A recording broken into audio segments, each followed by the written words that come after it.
नमस्कार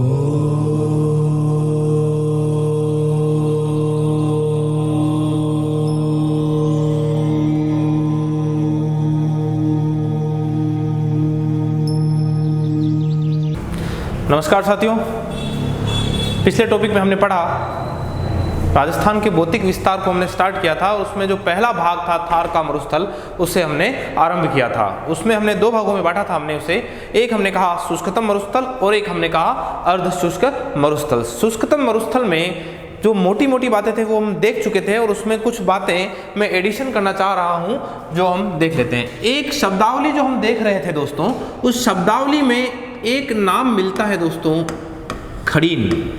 क्या नाम है दोस्तों? खड़ीन। खड़ीन क्या है? एग्जाम में बहुत ही कॉमन क्वेश्चन है, खड़ीन क्या है? खड़ीन जो है दोस्तों,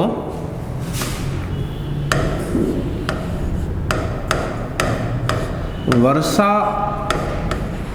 जल संरक्षण की पद्धति है। क्या है दोस्तों? वर्षा जल संरक्षण की पद्धति है खड़ीन। 15वीं सदी में जैसलमेर जिले के जो पालीवाल ब्राह्मण थे, कौन थे दोस्तों? जैसलमेर जिले के पालीवाल ब्राह्मण, ये एग्जाम में आया हुआ प्रश्न है दोस्तों, कांस्टेबल लेवल में। जैसलमेर जिले में पालीवाल ब्राह्मणों के द्वारा प्रारंभ की गई कृषि की पद्धति कौन सी है? मैंने क्या शब्द यूज किया है दोस्तों? कृषि। बताते हैं ये क्या है। एक तो वर्षा जल संरक्षण की पद्धति है और एक कृषि की पद्धति भी है। इसमें जो पालीवाल ब्राह्मण थे उन्होंने क्या किया, एक मिट्टी का तालाबनुमा बांध बनाया, और जब ये तालाबनुमा बांध बनाया गया तो इसमें जो वर्षा हुई उससे जल का संरक्षण हो गया। तो एक तो ये हो गया कि ये वर्षा जल संरक्षण की एक पद्धति है। इसके बाद दोस्तों, जब ये पानी सूख जाता है तो वहां पर किसानों के द्वारा खेती की जाती है, जिसे भी क्या कहा जाता है?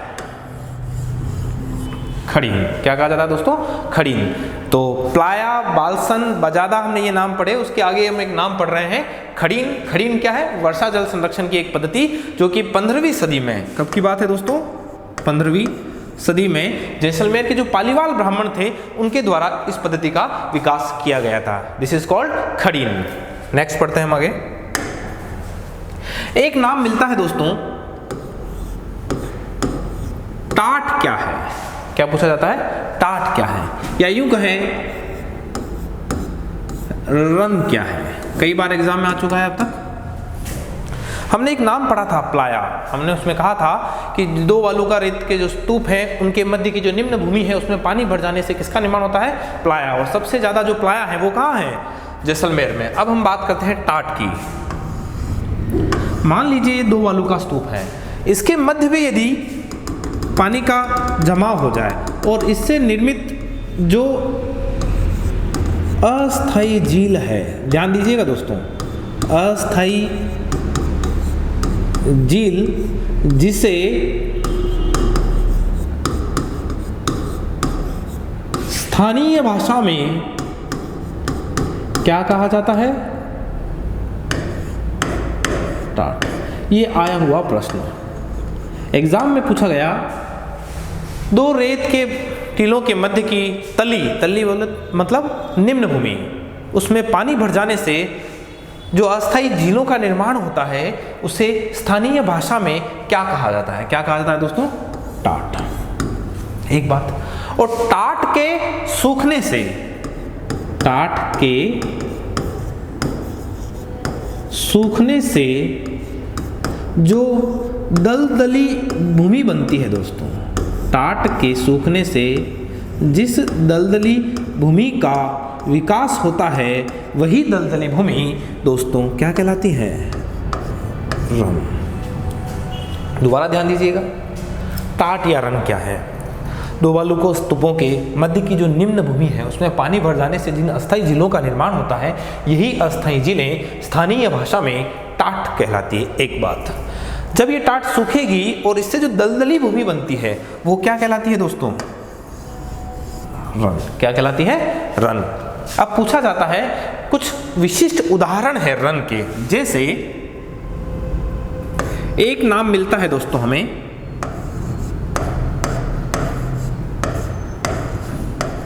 बापरन। क्या नाम है दोस्तों? बापरन। एक नाम मिलता है हमें बापरन। बापरन कहाँ है? बहुत ही कॉमन क्वेश्चन है ये। बापरन कहाँ है? जोधपुर। बापरन जोधपुर। एक नाम मिलता है हमें थोबरन। थोब कहाँ है? हमें ये पता होना चाहिए दोस्तों, ये है हमारा बाड़मेर में। कहाँ पर है? बापरन बहुत ही कॉमन है ये। बापरन जोधपुर, थोबरन बाड़मेर। एक नाम हमें मिलता है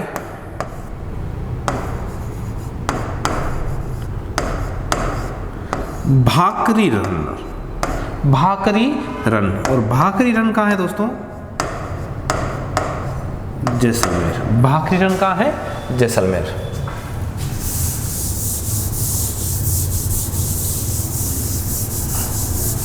और एक नाम हमें मिलता है दोस्तों ताल छापर। ये नाम आपने सुना ही होगा, ताल छापर। जब हम राजस्थान की जैव विविधता पढ़ेंगे दोस्तों, वहां भी एक नाम कॉमन हो जाएगा। एक नाम मिलता है हमें परिहारी रन या पणिहारी रन। ये दोनों ही कहाँ है दोस्तों? चूरू। एक बार पटवारी एग्जाम में पूछा गया ताल छापर रन और परिहारी रन किस क्षेत्र में मिलते हैं, और वहां जो ऑप्शन में थे दोस्तों, वहां था घग्गर बेसिन, शेखावटी बेसिन। तो आपको पता होना चाहिए कि शेखावटी बेसिन जो हम पढ़ने वाले हैं वो कहाँ है? चूरू वाला ही भाग क्या है? शेखावटी बेसिन। तो ताल छापर रन चूरू, परिहारी रन चूरू, बापरन जोधपुर, थोबरन बाड़मेर और भाकरी रन जैसलमेर। ये क्या हो गए? कुछ रन के उदाहरण। और रन क्या है दोस्तों? मूलतः जो टाट, जो कि एक अस्थायी झील है, और अस्थायी झील के सूखने से जो दलदली भूमि का विकास हुआ है, वही क्या है दोस्तों? हमारा ये रन है। दोबारा रिपीट कर रहा हूं, पूछा गया है एग्जाम में कि दो रेत के टीलों के मध्य की निम्न भूमि में जल भर जाने से जिन अस्थायी झीलों का निर्माण होता है, उन्हें स्थानीय भाषा में, इस शब्द को ध्यान दीजिएगा दोस्तों, स्थानीय भाषा में क्या कहा जाता है? आया हुआ प्रश्न है, क्या कहा जा रहा है? टाट। टाट के सूखने से क्या बन रही है? और रन क्या है दोस्तों? दलदली भूमि। आगे बढ़ते हैं, इस नाम को ध्यान रखिएगा दोस्तों ना, बापरन। बापरन कहाँ है? जोधपुर में।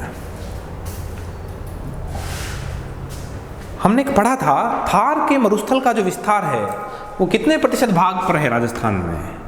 61.11% भाग पर। इसी थार के मरुस्थल में एक जो प्रश्न मुझे याद आ रहा है, पूछा गया, इसरो नाम तो सुना ही होगा आप सभी ने, ISRO, Indian space research organisation. ISRO एक संस्था है।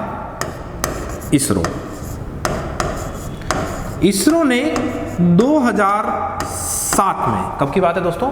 इसरो ने 2007 में एक रिपोर्ट जारी की और उसने बताया कि राजस्थान में वर्तमान में जो थार का मरुस्थल है वो कितने प्रतिशत भाग पर विस्तारित है? 67% भाग पर फैल चुका है। ध्यान दीजिएगा दोस्तों, सामान्यतया 61.11%। जब हम इसरो की रिपोर्ट के अनुसार राजस्थान में कितने प्रतिशत भाग पर थार के मरुस्थल का विस्तार है, जब ये पूछा जाए और इसरो नाम आ जाए तो दोस्तों कितना है? 67%। ये क्या हो गया हमारा एक पार्ट। अब हम बढ़ते हैं दोस्तों, जो थार का मरुस्थल है उसी का एक दूसरा भाग है दोस्तों, और नाम है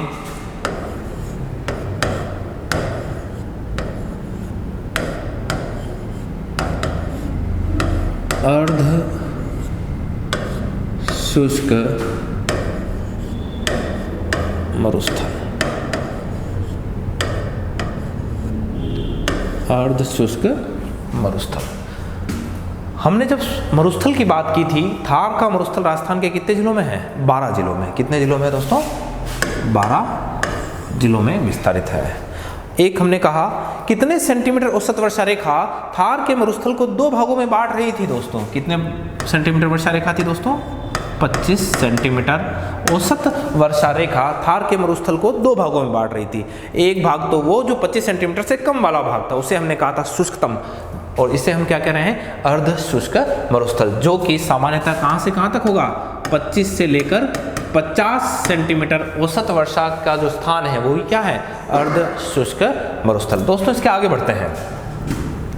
अर्ध शुष्क मरुस्थल को राजस्थान का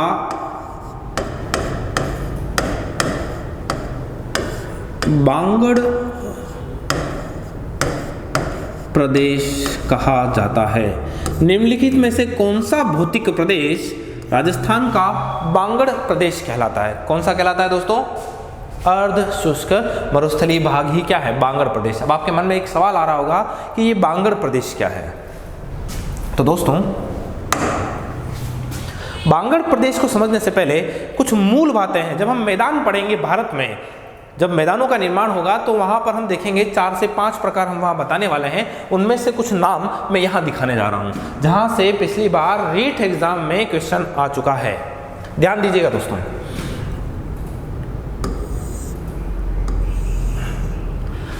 मान लीजिए ये कोई पर्वत है। सामान्यतया जब भी कभी कोई नदी इन पर्वतों से प्रवाहित होगी, जब भी कोई नदी इन पर्वतों से प्रवाहित होगी, तो जब पर्वतों से बहेगी तो उस ढलान के कारण क्या होगा दोस्तों, नदियों का जो वेग होगा वो ज़्यादा होगा। नदियों का वेग ज़्यादा होगा तो दोस्तों यहाँ पर कटाव की प्रक्रिया भी क्या होगी, ज़्यादा होगी। और जब कटाव की प्रक्रिया ज़्यादा होगी दोस्तों, तो यहाँ पर इसके साथ क्या होगा, कंकड़ पत्थर भी आ जाएंगे। क्या आ जाएंगे दोस्तों, कंकड़ पत्थर। मान लीजिए ये नदी बही और नदी ने यहाँ आकर क्या ले अपने साथ, भारी कंकड़ पत्थर। ये क्या है, नदी है, और ये क्या हो गया, कंकड़ पत्थर। जब नदी ऊपर से आई और इसके ऊपर जब कंकड़ पत्थर दिखे, तो नदी जो होगी इस कंकड़ पत्थर के नीचे से प्रवाहित होगी। कहां से प्रवाहित होगी दोस्तों, ये यहां से। नदी इसके नीचे से प्रवाहित होने लगेगी।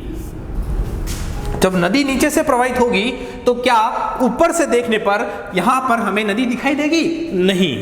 तो ऐसे जो प्रदेश का निर्माण होता है दोस्तों, उसे हम कह देते हैं भाबर। क्या कह देते हैं दोस्तों, भाबर। तो पूछा जाता है एग्जाम में, भाबर है एक ऐसा भाग जो क्या है, कंकड़ पत्थर युक्त भाग क्या कहलाता है? क्या कहलाता है दोस्तों, भाबर। क्या यहां नदी दिखाई देती है? नहीं दिखाई देती है। तो यहां हम लिखेंगे नदी नहीं दिखाई देती है। क्लियर है? ये दोनों ही आईएएस एग्जाम में भी पूछे गए, आरएस में भी पूछे गए, रेट लेवल पे भी पूछे गए और कांस्टेबल में भी आ चुका है। निम्नलिखित में से कौन सा एक कंकड़ पत्थर युक्त भाग है? भाबर, पहला। दूसरा, निम्नलिखित में से किस क्षेत्र में नदी दृष्टिगोचर नहीं होती है, या यूं कहें नदी नहीं दिखाई देती है? कौन सा क्षेत्र है दोस्तों? भाबर। जब ये नदी आगे बढ़ेगी तो ये कंकड़ पत्थर पीछे छूट जाएंगे और नदी कुछ इस तरह से फैलने लगेगी। जब ये नदी ऐसे फैलेगी तो इस नदी के फैलने से एक दलदली भूमि का विकास होगा। किसका विकास होगा दोस्तों? दलदली भूमि का विकास होगा। और मूल बात जो ध्यान देने योग्य है और जो रीट के एग्जाम में पूछी गई, निम्नलिखित में से किस क्षेत्र में नदी पुनः दिखाई देती है? देखिए यहां पर कंकड़ पत्थर था, जैसे ही ये नदी आगे बढ़ी तो यहां पर क्या हो चुका है, नदी दिखाई देने लगी है और दलदली भूमि का विकास हुआ है। क्या हुआ है? नदी पुनः दिखाई देती है। और यही दोस्तों क्या कहलाता है? तराई प्रदेश। पिछली बार एग्जाम में यही आया है। निम्नलिखित में से कौन सा ऐसा क्षेत्र है जहां पर नदियां दृष्टिगोचर होती है या पुनः दिखाई देती है? तो कौन सा प्रदेश है दोस्तों? तराई। तो तराई में क्या है? दलदली भूमि है और नदी पुनः दिखाई दे रही है। आगे बढ़ते हैं दोस्तों। मैदानों का वह उच्च भाग, मैदानों का वह उच्च भाग जहां नदियां प्रतिवर्ष नहीं पहुंच पाती, जिसका बाढ़ का पानी प्रतिवर्ष नहीं आएगा। बाढ़ अगर हर साल नहीं आएगी तो मिट्टी का कटाव होगा, कम होगा। क्या उसके साथ जो घास, जो कीचड़ आना चाहिए वो आएगा? नहीं आएगा। प्रतिवर्ष बाढ़ नहीं आ पाती है। और इससे क्या होता है दोस्तों, एक पुरानी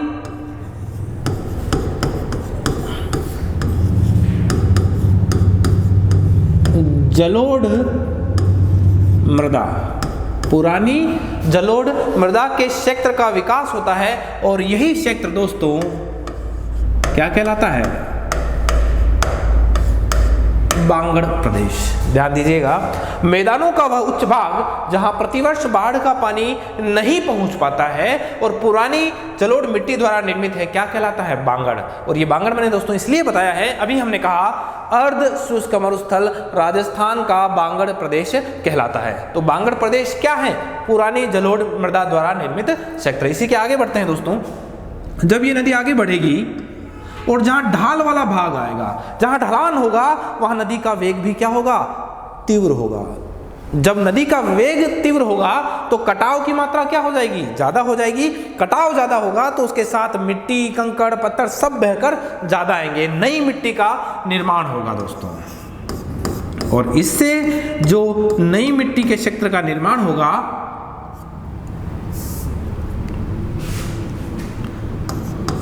तो ये क्षेत्र जो है दोस्तों नवीन जलोढ़ मृदा के क्षेत्र का विकास होगा। और यही नवीन जलोढ़ मृदा वाला जो भाग है दोस्तों क्या कहलाता है? खादर। क्या कहलाता है? खादर। अब यहां से एग्जाम में क्वेश्चन कैसे निकलते हैं?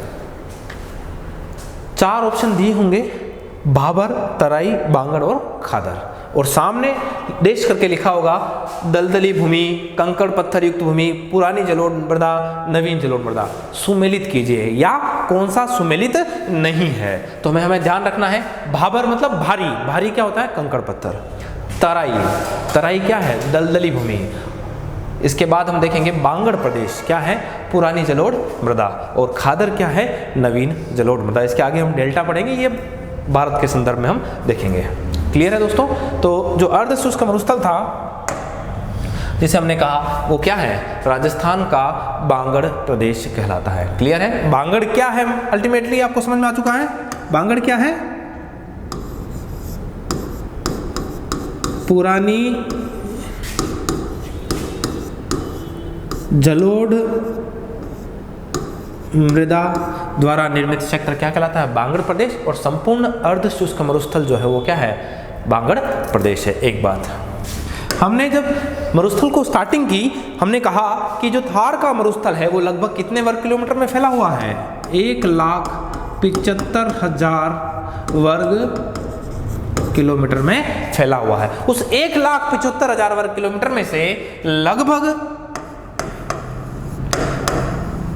1,00,000 वर्ग किलोमीटर जो है वो क्या है? अर्ध शुष्क मरुस्थल है। दोबारा ध्यान दीजिएगा, कुल जो थार का मरुस्थल का जो एरिया था, जो मेनली मरुस्थल था, जिसे हमने कहा 1,75,000 वर्ग किलोमीटर में से है फैला हुआ है। और वो 1,75,000 जो वर्ग किलोमीटर है दोस्तों, उसका 1,00,000 वर्ग किलोमीटर वो कहाँ है? अर्ध शुष्क मरुस्थल का भाग है। यही अर्ध शुष्क मरुस्थल क्या कहला रहा है? राजस्थान का बांगड़ प्रदेश। और मुख्यतः 25 से लेकर 50 सेंटीमीटर का जो वर्षा का क्षेत्र है, औसत वर्षा का जो क्षेत्र है, उसी के मध्य क्या है? अर्ध शुष्क मरुस्थल का विस्तार हमें मिलता है। आगे बढ़ते हैं दोस्तों।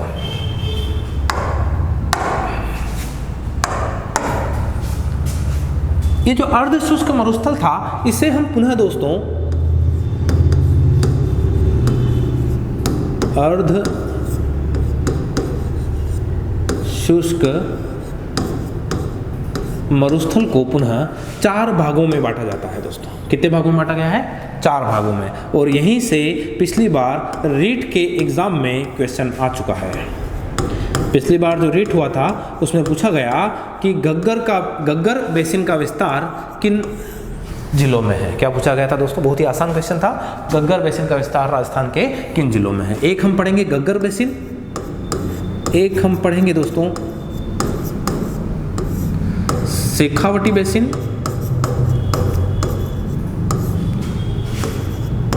एक हम पढ़ेंगे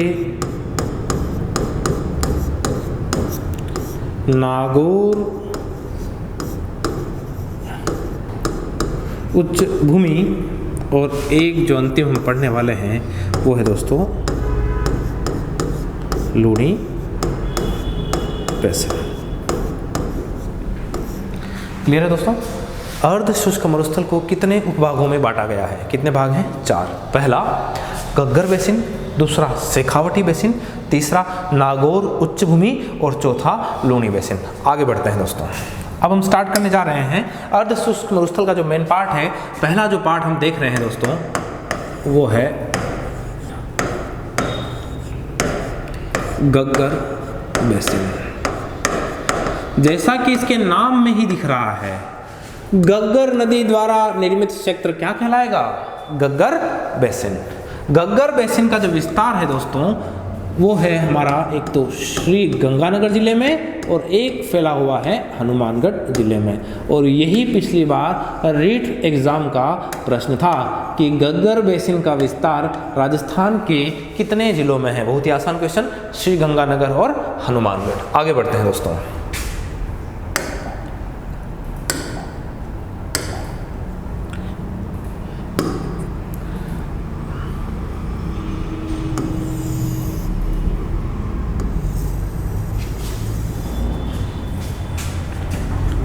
यहाँ मैं लिख रहा हूँ दोस्तों श्री गंगानगर, और ये वाला जो एरिया है उसे हमने कह दिया है क्या है?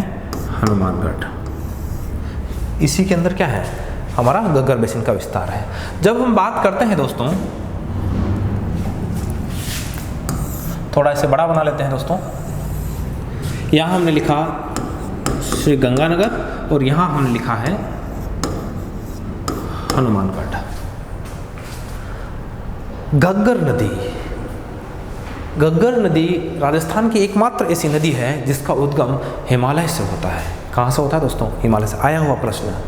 राजस्थान की एकमात्र ऐसी नदी जिसका उद्गम हिमालय से होता है, वहाँ कालका से होता है, लेकिन हम यहाँ पर क्योंकि हम नदी नहीं पढ़ रहे हैं तो मोटी बात हम अगर देखें तो राजस्थान की एकमात्र ऐसी नदी जिसका उद्गम हिमालय से होता है। कहाँ से होता है दोस्तों? हिमालय से होता है। जब हम बात करते हैं हिमालय से, तो ये नदी ऐसे प्रवाहित होती है दोस्तों।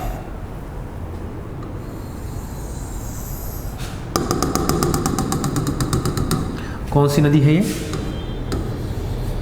गग्गर। गग्गर नदी हिमालय से आती है। राजस्थान की एकमात्र ऐसी नदी जो राजस्थान में उत्तर से प्रवेश करती है। कौन सी नदी है? गग्गर। जब गग्गर नदी राजस्थान में ये प्रवेश करती है तो सामान्यतया भटनेर दुर्ग के आसपास लुप्त होती है, लेकिन जब कभी अधिक पानी होता है तो यह पाकिस्तान में प्रवेश कर जाती है। और हमने पिछली क्लास में पढ़ा रेड क्लिफ लाइन क्या है? भारत और पाकिस्तान के मध्य की जो अंतर्राष्ट्रीय सीमा है वो क्या है? Red Cliff line. तो पूछा गया एग्जाम में निम्नलिखित में से कौन सी ऐसी नदी है जो रेड क्लिफ लाइन को पार कर जाती है? कौन सी है? गग्गर नदी। या यूं कहें आंतरिक जल प्रवाह की सबसे लंबी नदी कौन सी है? कौन सी है? गग्गर। तो ये गग्गर नदी है जो इसका प्रवाह क्षेत्र है दोस्तों, इसका प्रवाह क्षेत्र क्या कहलाता है? क्या कहलाता है दोस्तों? नाली। ध्यान दीजिएगा, गग्गर नदी का जो प्रवाह क्षेत्र है वो क्या कहलाता है? नाली कहलाता है। एक बात, जब ये पाकिस्तान में पहुंचती है और इसी में पाकिस्तान में इसका जो प्रवाह क्षेत्र है वो क्या कहलाता है दोस्तों? फकरा। एग्जाम में क्वेश्चन आया नाली है, पहला ऑप्शन गग्गर नदी का प्रवाह क्षेत्र या उसकी नदी घाटी क्या कहलाती है? नाली कहलाती है। दूसरा ऑप्शन था उसमें भेड़ की एक नस्ल, तो नाली क्या है? एक गग्गर नदी का प्रवाह क्षेत्र तो है ही सही, साथ में क्या है? भेड़ की एक नस्ल भी है। ठीक है, क्लियर है दोस्तों? गग्गर नदी का प्रवाह क्षेत्र नाली कहलाता है और राजस्थान में क्या कहलाता है? नाली। जब पाकिस्तान की हम बात करेंगे तो उसे वहां क्या कह देते हैं? हकरा। क्लियर है। और नाली क्या है? तो प्रवाह क्षेत्र घग्गर नदी का और भेड़ की एक नस्ल। जब यह घग्गर नदी राजस्थान में प्रवेश करती है दोस्तों, तो यहां पर एक उपजाऊ मैदान का विकास होता है और यह उपजाऊ मैदान क्या कहलाता है? पाट। पाट क्या है? उपजाऊ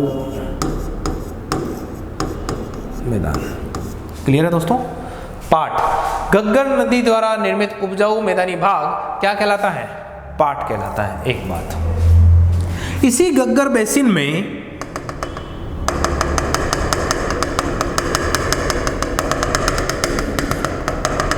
घग्गर बेसिन में चिकनी मिट्टी मिलती है और यह चिकनी मिट्टी क्या कहलाती है दोस्तों?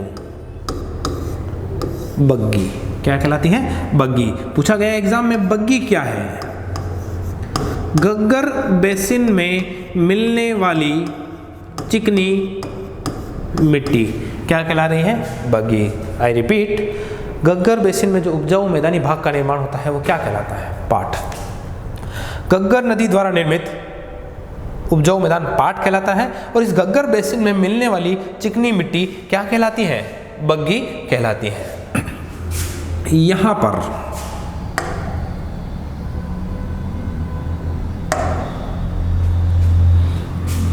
हनुमानगढ़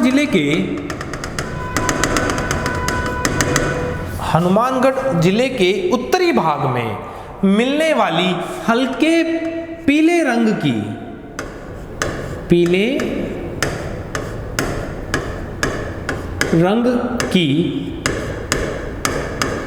मिट्टी क्या कहलाती है? तो क्या कहलाती है दोस्तों? मेरो। ये सभी आए हुए प्रश्न है दोस्तों। आई रिपीट, पूरे घग्गर बेसिन में मिलने वाली चिकनी मिट्टी क्या कहलाती है? बग्गी। घग्गर बेसिन या घग्गर नदी द्वारा निर्मित उपजाऊ मैदानी भाग क्या कहलाता है? पाट कहलाता है। हनुमानगढ़ जिले के उत्तरी भाग में मिलने वाली हल्के पीले रंग की मिट्टी क्या कहलाती है? मेरो। क्या कहलाती है दोस्तों? मेरो कहलाती है। यहां तक क्लियर है। घग्गर नदी का जो प्रवाह क्षेत्र है, जो नदी घाटी है, वो राजस्थान में क्या कहलाता है? नाली। नाली है एक भेड़ की नस्ल भी, और इसे ही पाकिस्तान में क्या कहा गया है? इसे हकरा कहा जाता है। क्लियर है दोस्तों यहां तक? इसी के अंदर हम आगे पढ़ने वाले हैं एक नाम,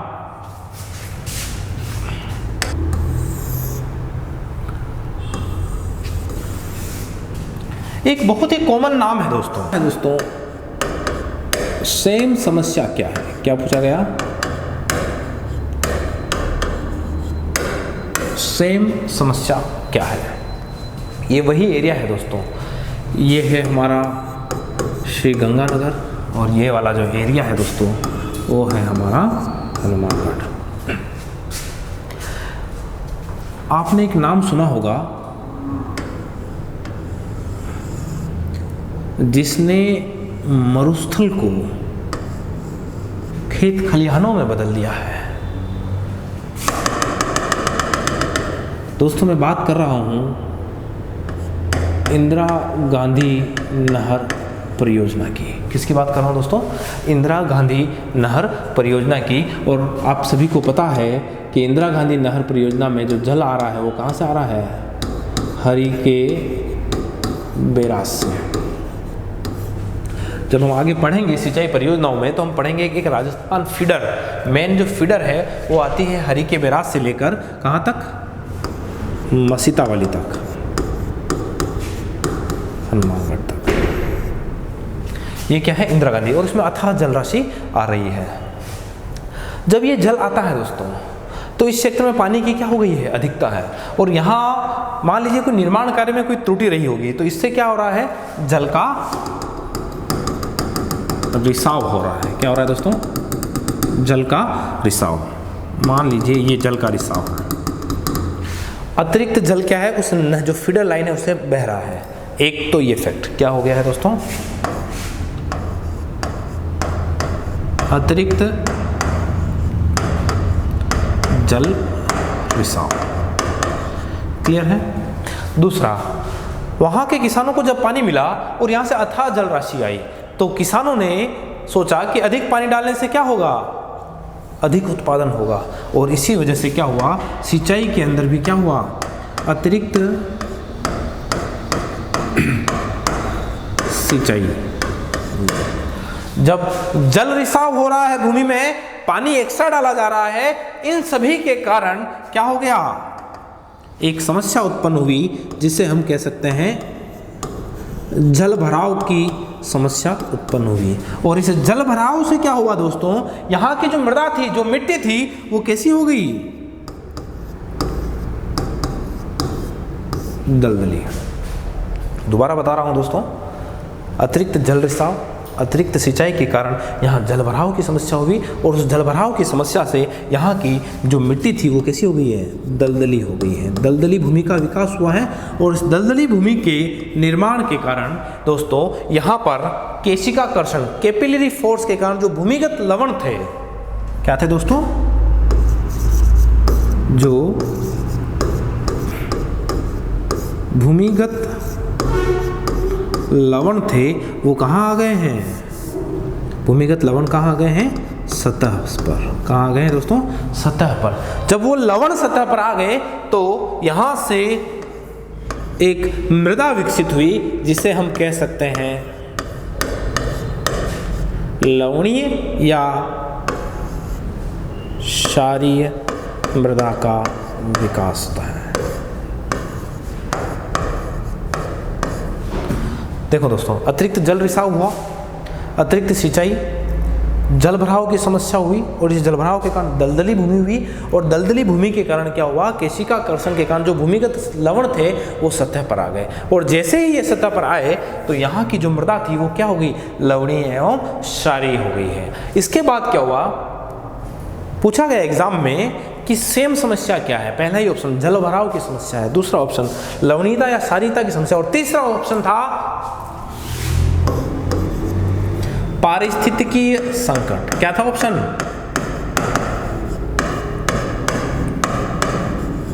पारिस्थितिकीय संकट। आरएस एग्जाम में पूछा गया है 1997 में कि सेम समस्या है पारिस्थितिकी संकट। आपके मन में सवाल आ रहा होगा दोस्तों कि ये पारिस्थितिकी संकट कैसे है। मान लीजिए एक ऐसी भूमि है जहां जल भराव की समस्या नहीं है, सामान्य भूमि है, वहां पर जो वनस्पतियां हैं वो भी क्या है, एक प्रकार की सामान्य वनस्पतियां हैं। लेकिन यदि अचानक से वहां पर सूखी जगह पे पानी आ जाए और पानी भी इतना कि दलदल की समस्या उत्पन्न हो जाए, जब दलदली भूमि विकसित होगी दोस्तों तो अलग अलग प्रकार की वनस्पतियों का क्या होगा, निर्माण होगा और अनेक प्रकार के जीव जंतु उसी दलदली भूमि के अकॉर्डिंग विकसित होंगे, जैसे मच्छरों की अधिकता हो जाएगी। तो यहाँ पर क्या हुआ, दलदली भूमि तो हुई और लवण भी सतह पर आए, लेकिन इसने उस पूरे वहाँ का जो इकोलॉजी था, जो पारिस्थितिकी तंत्र था, उसको प्रभावित कर दिया, इसीलिए पारिस्थितिकीय संकट उत्पन्न हो चुका है। तो दोस्तों ध्यान रखिएगा, अगर आपसे पूछा जाए सेम समस्या है पारिस्थितिकी संकट, ये ऑप्शन में नहीं है तो क्या है, लवणीयता या क्षारीयता की समस्या है। ये भी ऑप्शन में नहीं है तो क्या है, जल भराव की समस्या है। क्लियर है, दोबारा ध्यान दीजिएगा। मोटे तौर पर अगर पूछ लिया जाए तो सेम समस्या है पारिस्थितिकी संकट, एक बात क्या होता है, लवणता या क्षारीयता क्यों हो रही है, क्योंकि दलदली भूमि थी और लवण सतह पर आ गए हैं, एक बात, ठीक है, और क्यों हो रहा है, जल भराव के कारण। ठीक है, क्लियर है ये दोनों बातें। अब समस्या तो हमने बता दी कि पारिस्थितिकी संकट है, जल भराव है, दलदली भूमि है, तो इसका समाधान भी तो होगा दोस्तों। और इस समाधान से जाने से पहले हम एक नाम देख लेते हैं दोस्तों।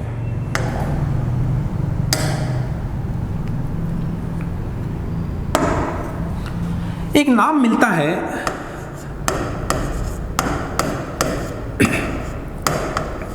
बड़ोपल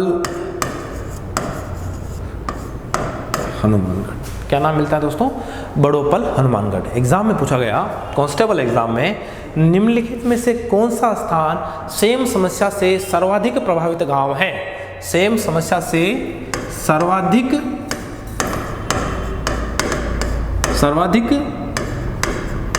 ग्रस्त गांव कौन सा है, बड़ोपल हनुमानगढ़। क्लियर है, सेम समस्या क्या है, पारिस्थितिकी संकट, एक बात। सेम समस्या से सर्वाधिक ग्रस्त गांव कौन सा है, बड़ोपल हनुमानगढ़। कांस्टेबल पटवारी की जो विशेष रूप से तैयारी कर रहे हैं, यहाँ तक कि रीट एग्जाम में भी इस प्रकार के प्रश्न पूछे गए हैं। बड़ोपल हनुमानगढ़ सर्वाधिक ग्रस्त गांव किससे है? सेम समस्या से सर्वाधिक ग्रस्त गांव। आगे बढ़ते हैं, ये तो हो गई समस्या। अब एग्जाम में पूछा गया सेम समस्या का समाधान क्या है। पहला तो सेम समस्या क्या है? पारिस्थितिकी संकट, मिट्टी की लवणीयता या क्षारीयता। एग्जाम में दोस्तों पूछा गया कि सेम समस्या का समाधान क्या है। तो जब भी कभी लवणीयता या क्षारीयता की समस्या होगी तो वहां पर दोस्तों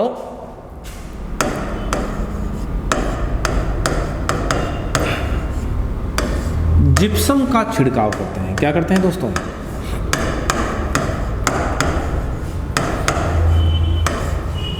क्या करते हैं? जिप्सम का छिड़काव। सेम समस्या का उपाय क्या है? पहला जिप्सम का छिड़काव। दूसरा जो उपाय है दोस्तों वो ये है,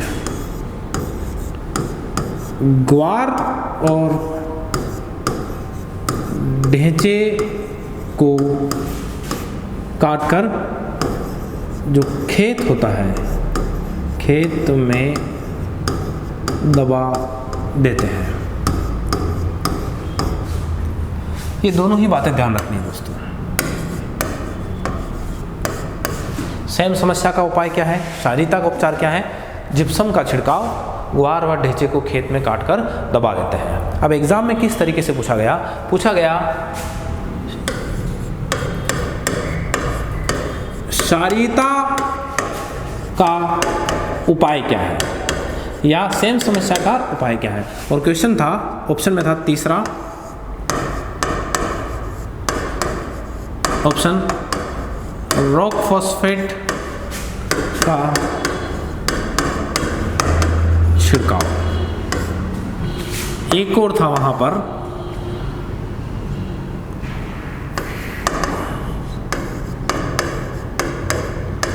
सबबूल व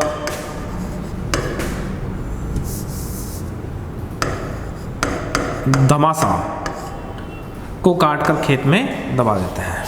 क्लियर है दोस्तों? चार ऑप्शन दिखा रहा हूं मैं। जिप्सम का छिड़काव, ग्वार व ढेंचे को खेत में काटकर दबा रहे हैं, रॉक फॉस्फेट का छिड़काव कर रहे हैं और सबबूल और धमासा को काटकर खेत में दबा दे रहे हैं। तो ऐसी स्थिति में हमेशा ध्यान रखना है दोस्तों, ये जो दोनों हैं ये है अम्लीयता का उपचार। किसका उपचार है दोस्तों?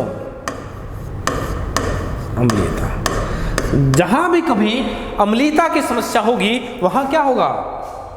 रॉक फॉस्फेट का छिड़काव किया जाएगा और सबबूल धमासा को काटकर। तो सही कौन से हो गए क्षारीयता के उपाय में? सिर्फ और सिर्फ ये दोनों। और ऑप्शन में जो वहां था एग्जाम में 1 व 2 दोनों।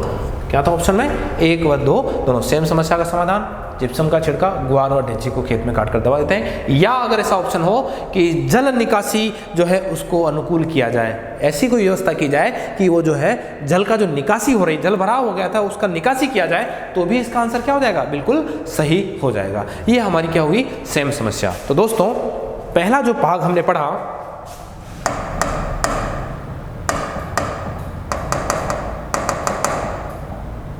गग्गर बेसिन। पहला क्वेश्चन आया था पिछली बार रीट में, गग्गर बेसिन का विस्तार कहाँ है? कहाँ है? श्री गंगानगर हनुमानगढ़। ठीक है। फिर पूछा गया कि गग्गर बेसिन में जो गग्गर नदी का जो प्रवाह क्षेत्र है वो क्या कहलाता है? नाली कहलाता है। और नाली भेड़ की एक नस्ल भी है। आगे बढ़ते हैं। हनुमानगढ़ जिले के उत्तरी भाग में जो पीले रंग की हल्की मिट्टी मिलती है वो क्या कहलाती है? मेरो कहलाती है। फिर गग्गर नदी द्वारा निर्मित उपजाऊ मैदानी भाग क्या कहलाता है? पाट। फिर हमने पढ़ा कि जो गग्गर नदी द्वारा निर्मित चिकनी मिट्टी है वो क्या कहलाती है?